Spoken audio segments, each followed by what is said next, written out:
예수님께서 길을 가시다가 날 때부터 눈먼 사람을 보셨습니다.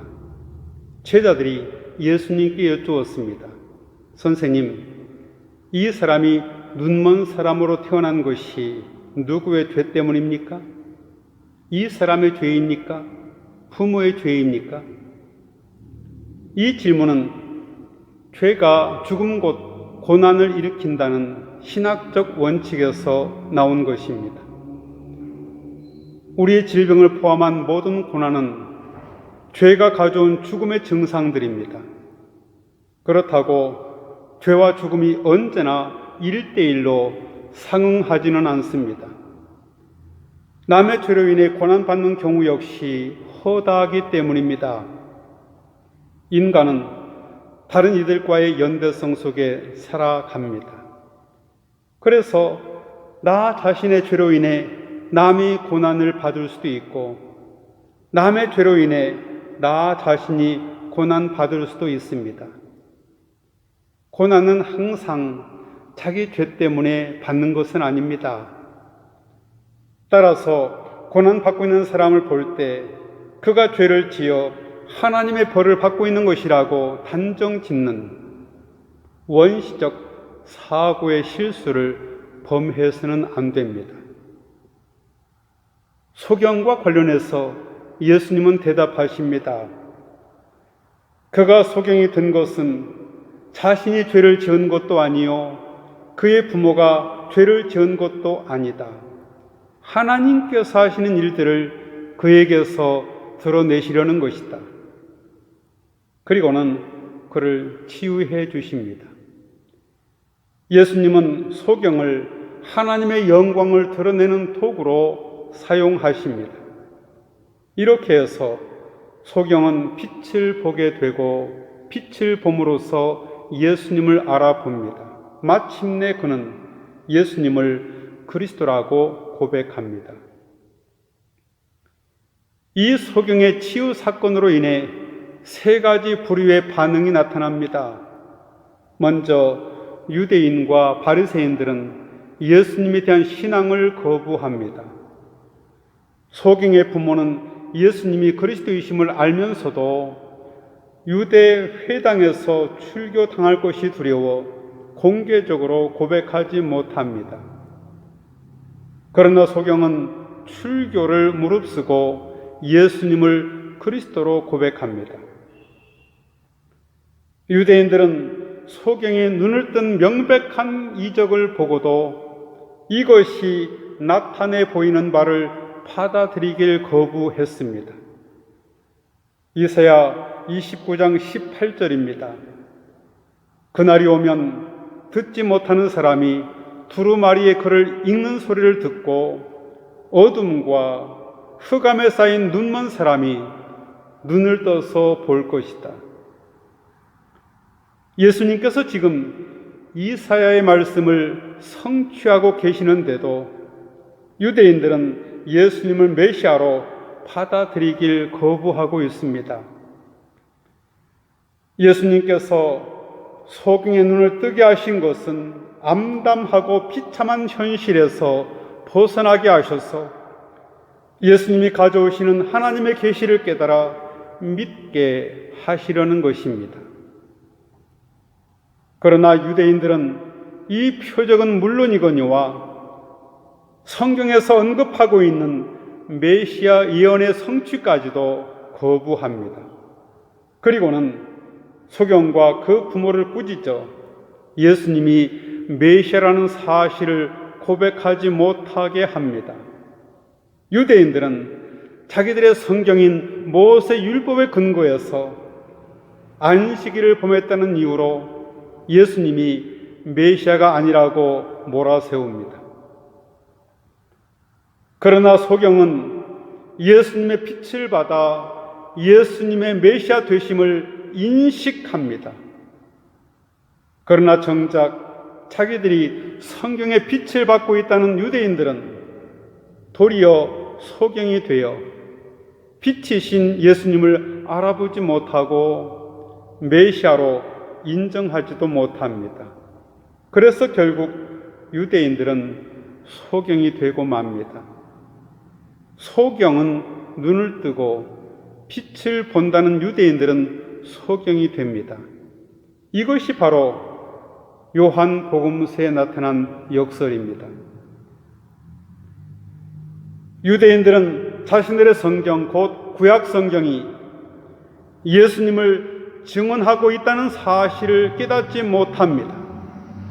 다시 말해 예수님께서 유대인 자신들의 성경을 실제로 성취하고 계시다는 사실을 알아차리지 못합니다.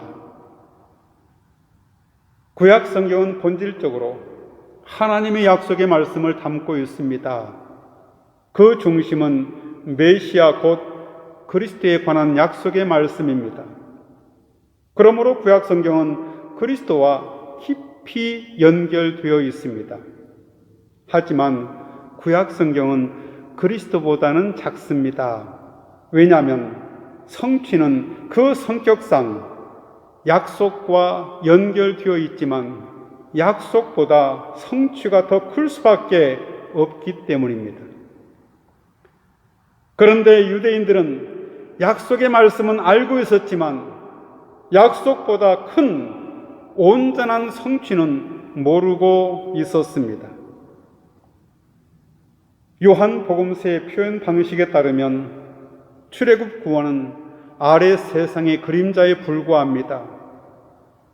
이런 그림자를 절대화하니까 결국 그 그림자가 그려내려고 했던 실체, 즉 그리스도를 통한 종말의 구원을 인식하지 못하는 것입니다. 그래서 아래 세상의 제한된 인식 속에서는 참 지식을 얻을 수 없고 암흑에 머물게 됩니다. 오늘 본문의 말씀은 요한 당시 교회와 유대 회당 사이에서 일어난 논쟁을 반영하고 있습니다. 논쟁의 초점은 누가 참 메시아인가입니다. 유대인들은 예수님을 참 메시아가 아니라고 합니다. 예수님께서 성경 예언들을 다 성취하시는데도 그가 참 메시아라는 사실을 유대인들이 거부합니다. 그 이유를 요한복음서는 그들이 율법 곧 구약이 진정으로 가리키는 바를 모르기 때문이라고 말합니다. AD 70년경까지 그리스도인 유대인들은 비그리스도인 유대인들과 함께 유대 회당과 유대 공동체 내에서 살았습니다.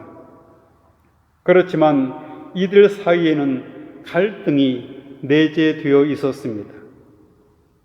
비그리스도인 유대인들은 점점 예수 믿는 이들을 이단으로 간주하고 핍박했습니다.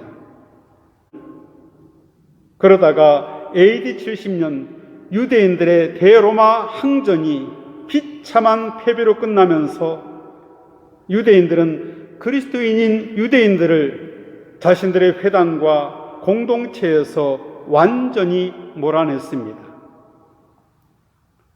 요한복음서 9장은 바로 이런 갈등 상황을 반영하고 있습니다. 유대인들은 예수님을 그리스도라고 명백하게 고백하는 자들을 축출하기 시작합니다. 그래서 예수님을 그리스도라 고백한 소경은 공동체 내에서 추방당하게 됩니다. 그러므로 소경을 핍박하는 사람들은 요한복음 10장에서 예수님이 말씀하시는 싹군이요 도둑입니다.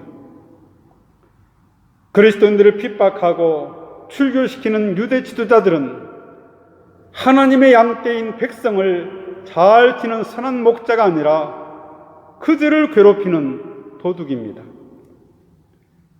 반면에 예수님은 자신이 양들을 위하여 목숨까지 내놓는 참 목자라고 말씀하십니다.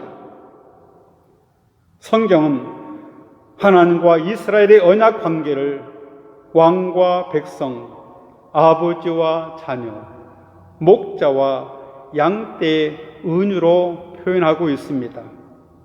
그러므로 하나님께서는 목자이십니다. 이런 배경에서 예수님께서는 스스로를 참 목자, 곧 선한 목자라고 하십니다. 그러면 선한 목자로서 예수님은 어떤 일을 하시는 분일까요? 예수님은 우리에게 하나님을 계시해 주십니다. 예수님은 하나님의 영을 주셔서 우리로 하여금 생명을 얻게 하십니다. 예수님은 십자가에서 대속과 새 언약의 제사로서 우리의 죄를 씻어 우리를 의롭게 하시고 우리를 하나님의 백성으로 삼아 하나님과 연합하게 하시는 분이십니다. 이로써 양떼인 우리는 영생 곧 신적 생명을 얻게 되었습니다. 이것이 바로 참 목자인 선한 목자가 하는 일입니다. 예수님께서는 바로 이 일을 하셨습니다. 그러므로 예수님이야말로 바로 참 목자요 참 메시아이십니다.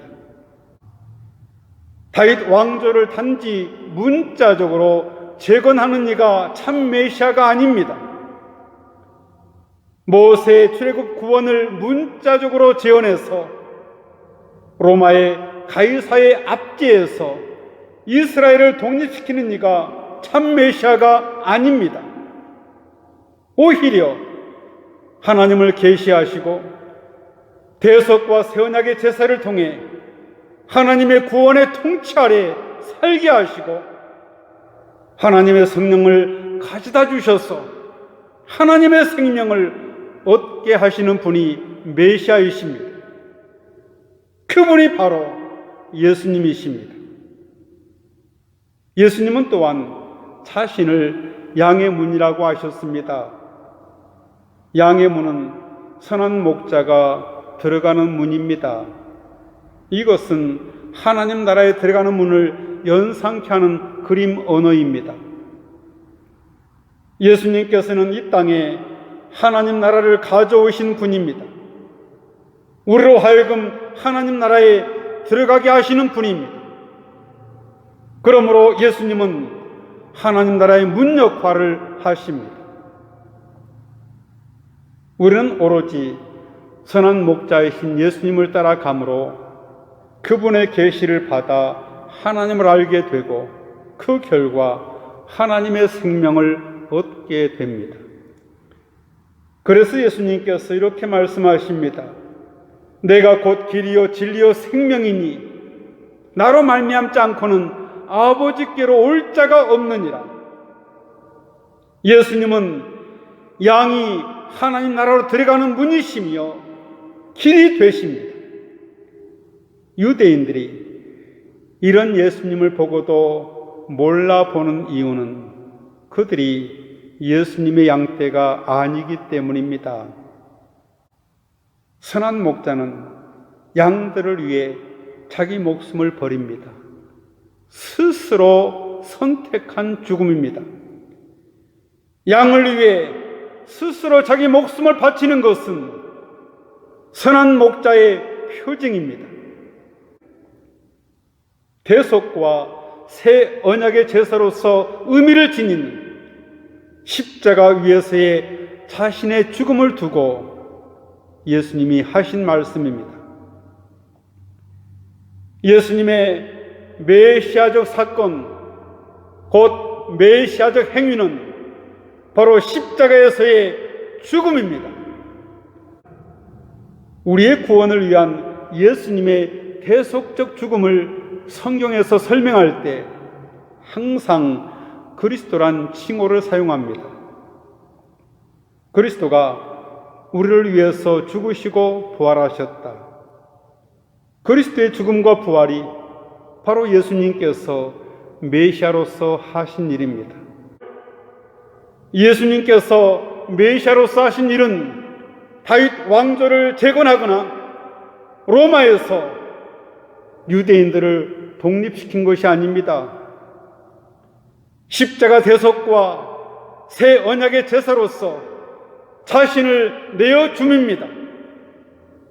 이것이 곧 하나님의 사랑의 계시입니다. 하나님의 사랑만이 치유하는 힘이 있습니다. 초월자 하나님의 사랑만이 피조물의 모든 문제를 해결할 수 있습니다. 이것이 바로 예수님의 메시아적 행위, 메시아적 사건입니다. 곧 그리스도적 행위, 그리스도적 사건입니다.